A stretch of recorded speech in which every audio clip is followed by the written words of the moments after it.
Анна всю свою жизнь просто обожала цветы. Ей казалось, что с растениями намного проще, чем с людьми. Цветы не умели лгать, не предавали и не скрывали за улыбкой зависть. Они лишь требовали немного воды, света и искреннего внимания, отвечая на это тихой, величественной красотой. В их молчании Анна находила тот покой, которого так не хватало в суетном мире человеческих амбиций. У всех ее подружек были обычные домашние питомцы, пушистые котики, вечно лающие собачки, суетливые хомячки. А у Анны роль любимца выполнял кактус. Да, именно кактус. Простой и обычный. Он мирно стоял в тяжелом керамическом горшке на подоконнике. Анна дала ему имя — Филипп. Доподлинно неизвестно, обладали ли растения слухом, но Анна была готова поклясться. Филипп ее слышит. Она замечала, как он едва заметно разворачивает свое мясистое основание от окна к двери, именно в тот момент, когда она возвращалась домой. Мать Анны никогда не запрещала дочери заводить животных.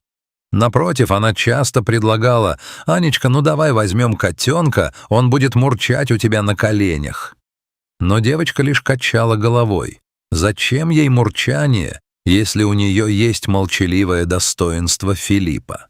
Отец же часто подшучивал над этой привязанностью. «Ну, Анька, ты бы его еще погладила. Смотри, расцветет от нежности. А потом пальцы пластырем заклеивать будешь». Анна лишь улыбалась. Она знала, что за колючей броней Филиппа скрывается нежная натура, которая раскрывалась раз в год невероятным цветком. В остальном она была совершенно обычной девушкой. Позже — самостоятельной женщиной, решившей превратить страсть в профессию. Она открыла маленький бизнес — цветочный магазин. Ей даже в голову не приходило, что цветочный бизнес по уровню криминальной напряженности стоит на одном из первых мест. Цветы — товар скоропортящийся, логистика сложная, а конкуренция за лучшие точки порой перерастала в настоящие войны. Поначалу все было прекрасно. Ее цветочный ларек стал местной достопримечательностью. Это был не просто магазин, а храм флористики. Жители шептались, что цветы от Анны стоят в вазах в 2 раза дольше обычных. Бизнес рос. Анна начала задумываться о переходе на круглосуточный режим работы. Настало время расширяться. Она копила деньги на покупку второго, более крупного павильона в центре города. Когда сумма была собрана, она совершила ошибку, порожденную привычкой доверять миру. Сняла со счета все свои накопления, упаковала их в кожаный дипломат и принесла в свой ларек. Завтра должны были приехать представители крупной фирмы для контракта, а следом — визит к нотариусу. Вечер был душным. Анна задержалась в магазине, наводя идеальный порядок. Она стояла спиной к двери и поправляла украшения на витрине рядом с Филиппом, которого всегда брала с собой на работу для поддержки. Вдруг колокольчик резко звякнул, и дверь с грохотом захлопнулась. «Мы уже закрыты», — мягко произнесла Анна, не оборачиваясь. Про себя она ругала свою забывчивость. Опять не заперла замок. «Ладно, обслужу человека, раз пришел». Она обернулась и почувствовала, как сердце ушло в пятки. Вазочка в ее руках с дребезгом разлетелась о пол. Перед ней стояли 4 мужчин в черных кожаных куртках и солнцезащитных очках, несмотря на поздний час.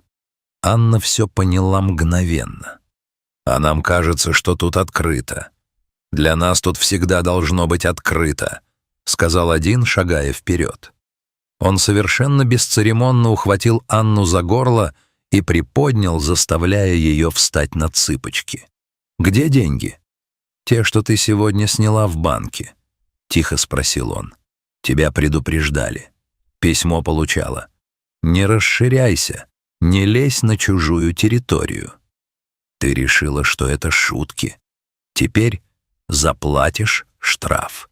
Все, что у тебя есть, и мы уйдем». Анна вспомнила странный конверт без обратного адреса, который она выбросила в мусор, сочтя розыгрышем конкурентов. И тут в ней что-то изменилось. Возможно, страх перешел в стадию отрицания или проснулось упрямство. «Я ничего и никому платить не собираюсь», — твердо сказала она. Голос не дрогнул, хотя внутри все леденело. Казалось, эти слова произнес кто-то другой, более сильный. «Что? Ты не поняла, с кем разговариваешь?» «Я ничего не отдам. Это мои деньги», — повторила она. «В машину ее. А здесь все перевернуть. Найдите дипломат, даже если придется разобрать этот сарай по бревнам», — скомандовал вожак. Двое громил потащили Анну к выходу. Она видела сквозь стекло машины, как оставшиеся бандиты начали варварский погром. Они сбрасывали вазы, топтали орхидеи, рвали ленты. Больше всего ей было больно за цветы. Это была чистая, концентрированная злоба. «А как же Филипп, мой бедный кактус?» Эта мысль пронзила ее сознание, и слезы бессилия покатились по щекам. Машина сорвалась с места. Бандиты переговаривались, не обращая на пленницу внимания. «Слышь, Иван, как там твоя ферма?» — спросил один у водителя. «Стоит. Недавно завезли быка из племенных. Черный как смоль. Настоящий сатана. 3 рабочих на рога поднял. Зверь, а не бык». Тот, что сидел рядом с Анной, мерзко ухмыльнулся. «Слушай, а может, забросим нашу строптивую девчонку к нему в загон? Посмотрим, как он с ней повеселится. Это поинтереснее, чем просто пуля». На ферму приехали в сумерках. В центре двора располагался загон из мощных бревен.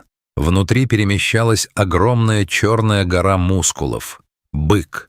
Его длинные острые рога поблескивали в свете фар. Бандиты вытолкнули Анну из машины и потащили к изгороди. «Устроишь нам зрелище, может, и оставим в живых», — хохотнули они и перебросили Анну через забор. Девушка упала в сухую солому. Бык замер. Его ноздри раздувались, выпуская клубы пара. Он начал медленно, боком подходить к замершей от ужаса девушке. Бандиты снаружи свистели и били палками по бревнам, возбуждая животное. Жигало подошел вплотную. Его морда оказалась в сантиметрах от лица Анны. Девушка зажмурилась, ожидая смерти. Но произошло невероятное. Бык обнюхал ее. Анна всю жизнь работала с растениями. Ее кожа и одежда пропитались ароматами эфирных масел, пыльцой лилий и свежестью стеблей. Для быка, выросшего на вольных пастбищах, этот запах был ароматом самой жизни. Зверь нежно лизнул Анну в щеку, а затем он повернул голову к забору. Оттуда разило страхом, злобой, табаком и бензином, всем тем, что бык ненавидел. «Эй, ты что творишь, тупая скотина?» — закричал вожак бандитов, ударив по забору железным прутом. «Давай, топчи ее!» Это стало последней каплей. Бык взревел так, что задрожала земля. Он не стал прыгать, он превратился в живой таран. Разогнавшись, он врезался в бревна всей своей массой. Треск ломающегося дерева был похож на выстрел. Забор разлетелся в щепки. Бандиты не успели даже вскрикнуть. Бык вырвался на свободу, втаптывая их в грязь и подбрасывая рогами. Анна вскочила. Адреналин ударил в голову. Она перелезла через обломки забора с другой стороны, подбежала к машине бандитов и прыгнула на водительское сиденье. Мотор взревел, и она, не оглядываясь, дала по газам, вылетая на дорогу. Утром Анна вернулась к своему ларьку. Руки все еще дрожали, когда она вставляла ключ в замок. Внутри была полная разруха.